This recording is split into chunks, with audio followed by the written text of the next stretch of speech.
Isang mapagpalang araw ang bati ko sa lahat ng abuti ng tinig na ito. Sumainyo lahat ng pagpapala ng Diyos Ama sa pangalan ni Kristo. Amen.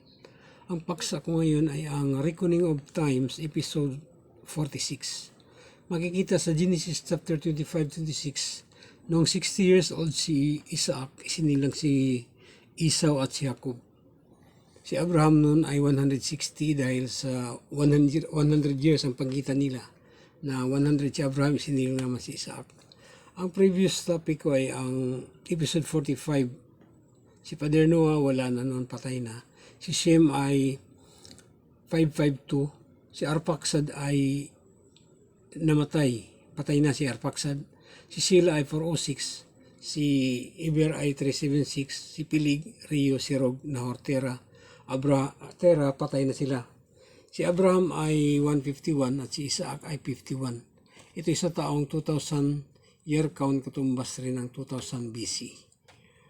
Ang topic ko ngayon na episode 46, ito yung si Isaac ay 60 dito sa 46. Sa 45, episode 45, si Isaac ay 51. So, 9 years ang pagitan. Ganon din naman kay Abraham, 151 si Abraham, dito 160 si Abraham, so 9 years.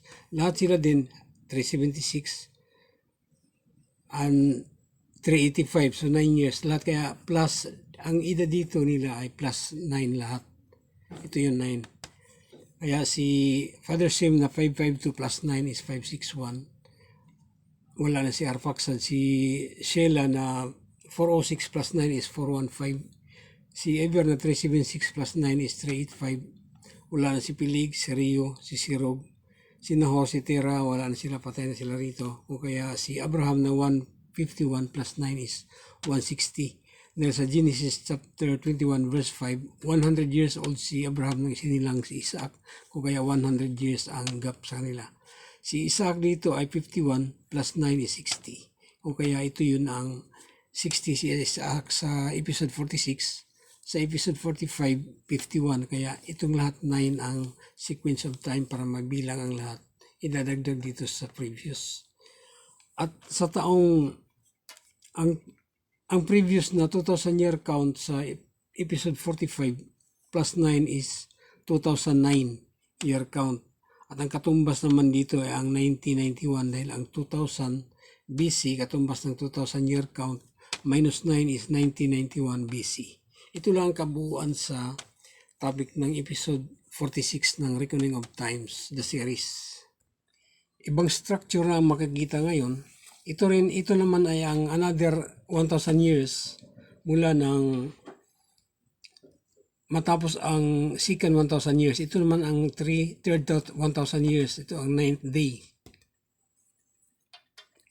Ito ang topic ngayon, ang 9th day. Ito yung third 1,000 years. Ang topic nung nakaraan, ito yun ang 8th day.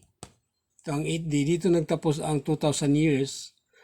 In of 2,000 years sa 8th day, ito naman ay start of 2,000 years sa 9th day.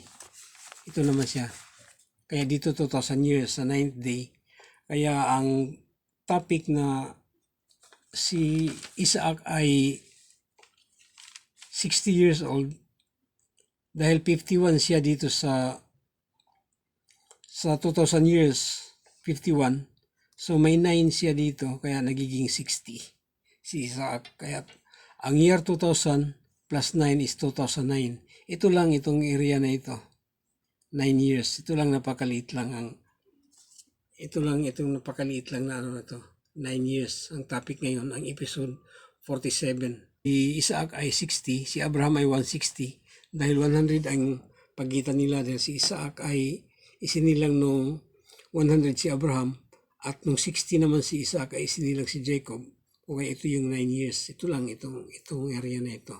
Ito na naman yung kabuuan ng 9th day na pangatlong araw na mula ng malikha ang sanlibutan sa ika-6 na araw or 3,000 years mula ng malikha ang sanlibutan noong 6th day dahil every one day of the Lord is 1,000 years to man.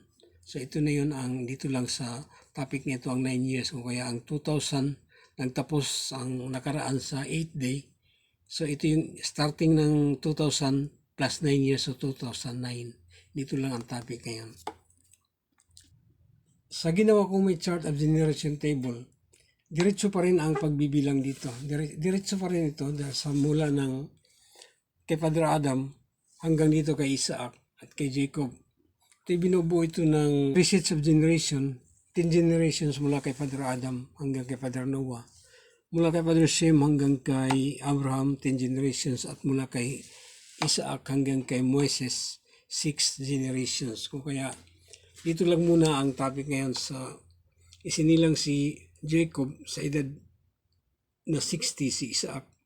Itong line na to, si Jacob isinilang plus sign, 60 si Isaac, si Abraham ay 160, si Terah ay wala na, patay na si Terah, si Nahor wala na rin, si Serog wala na rin, si Rio wala na rin, si Pilig wala na rin, si Iber ay 385. Ito na yung sa nakaraan, 385 si Iber, 415 naman si Sela, wala na rin si Arfaxad, at si Father Shem ay 561. Ito sa taong 2009, ito yung 2009, ito yung dulo ito yung 2009. 9 years dahil ito yung pink nung nakaraan, ito yung 2000, so plus 9, 2009. Ito naman yung ang pagbabangga ng mga taon.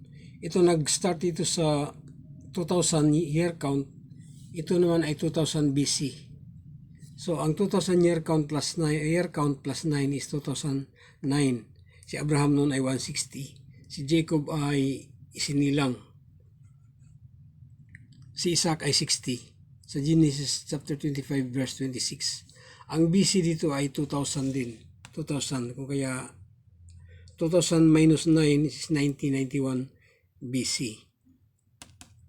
Ang 2009 year count katumbas ito ng 1991 BC. Hanggang dito na lang muna. Sumayin niyo lahat ng pagpapala ng Diyos Ama sa pangalan ni Jesucristo. Ang ngalan ng Ama at ng Anak ng Espiritu Santo, dahil sa sabi sa Juan chapter 17 verse 11 na ang sabi ng Panginoong Hesus na sinanalangin, Ama, nasa sanlibutan pa sila, ako'y pupunta na sa iyo. Amang banal, ingatan mo po sila sa pamamagitan ng kapangyarihan ng iyong pangalang ibinigay mo sa akin. Maging isa nawa sila kung paanong tayo ay isa. Sumayin niyo lahat ng pagpapala ng Diyos Ama sa pangalan ni Jesucristo. Amen at amen.